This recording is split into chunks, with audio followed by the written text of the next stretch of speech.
So your favorite scenes with a non-primary co-star. So like as an example, in You're the Worst, it's not Chris Gere, or in The Boys, it's not Anthony Starr. And it can be in anything, but like I have one I'm hoping you'll talk about, but I don't know if that person will be your choice.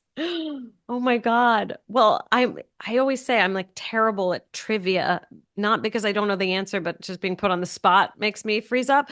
So I don't maybe you should just tell me and I'll tell I you. love you with Heather. I feel like you guys had a whole, like, I don't know what it was. I don't know where she was coming from half the time, but I just loved watching you two together. And I thought that was its own kind of magic. Yeah, probably no one makes me laugh more than Heather. Also, she's all instinct. Like if I'm like 80% instinct, she is 100% instinct. And it's like, and sometimes those instincts are so bizarre. Like she came into the scene and just slapped herself across the face one day. And I was like, what's going on? Like you never knew it was going to happen. And that's what made it so exciting. And then the next take was the perfect take. Like she's just like she's all like a live wire. And that's very, very fun. I'm trying to think of a specific scene with her. I feel like there was scenes with her and the rappers what like were always the most ridiculous days. Just that group of people was so brilliant and so fun and so funny. So Did I feel she like ad being in libs? the studio with her. Did she ad lib stabbing her husband, or that was written in? No, no, no, that was written in. Okay. Oh, really, none of us got much improv in. It was all, yeah, I just wonder because when she did, I like died when she did that. I was like, how? I don't even know where does this show even go from here? When she just yeah. is like, boop. I loved you with her. I thought you guys were always and reliably so wonderful together. Mm. So you said Coach Taylor and Tammy of Friday Night Lights were a family you'd love to belong to.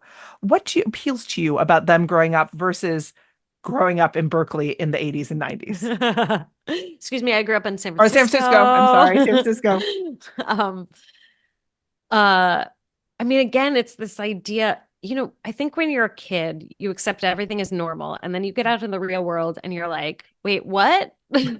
Huh?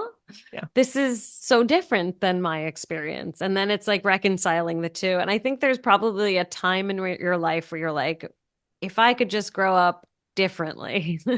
And it's probably because it was so different. And this like fantasy of what that is, of like sort of, yeah, a small town. I mean, I would have lost my mind. I was a goth. It would not have worked.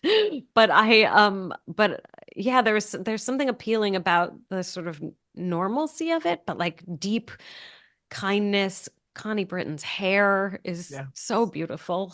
Yeah. And just, yeah, how like stable and understanding they all were. And I mean, I had wonderful parents. This is not to say anything about them, but they were divorced. There was other people in and out of our lives. There was just something about like that, like, yeah, a really happy marriage looked really nice. Well, I have this whole theory, which I can get into at a different time, but I do think Bay Area 80s and 90s was like this very weird point for like all the alpha boomers, and that growing up here is its own particular microcosm of eccentricity, unexpected behavior. Like it just was so much. And as you say, as a kid, you think this is just life. But when you see the rest of the world, you're like, oh no, like this was an unusual upbringing.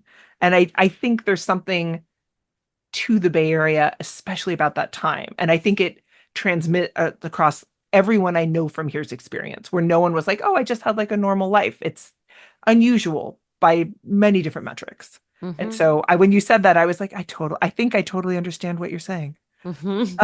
So what is your life like when you are not performing? Pottery. Do you I make or just, you look at? I make pottery. What do you make? Hands, feet, sometimes heads, sometimes functional bowls. Sometimes I just like live in clay. It's just been the best thing ever. And I know I don't sell it and I have no idea if I'm any good at it. I just really love doing it. Do you love other people's pottery?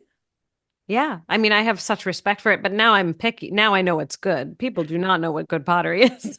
Have you ever seen Cat and Roger? No.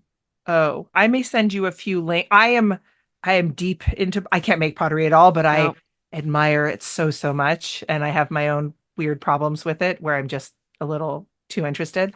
Mhm. But I understand. And do you have like a wheel in your house and you do it whenever you want? No, I go to a studio with a lot of retirees Hmm.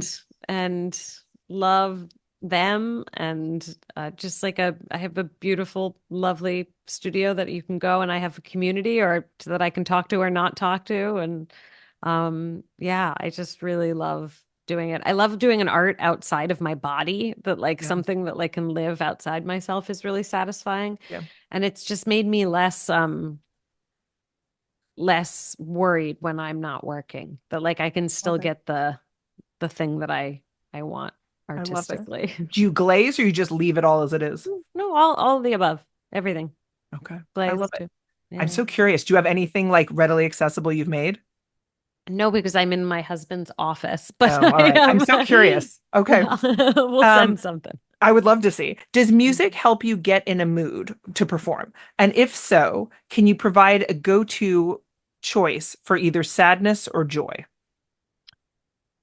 Um, yes, actually, but it's always different. Like I Okay. remember I did a play called The Pain and the Itch where I got my equity card at Playwrights Horizons and I would listen to Shakira's Hips Don't Lie before I went on stage every day because it felt very much in the character and really fun. Again, I don't know how much this contributes to acting, but it's fun, right? It's To pick those process. songs. Yeah. Yeah. Um so yeah, I remember that one. There was uh Bon Iver I used to listen to before I went on stage. I did these Ethan Cohen shorts. I had to come on stage crying, and I would listen to Bon Iver.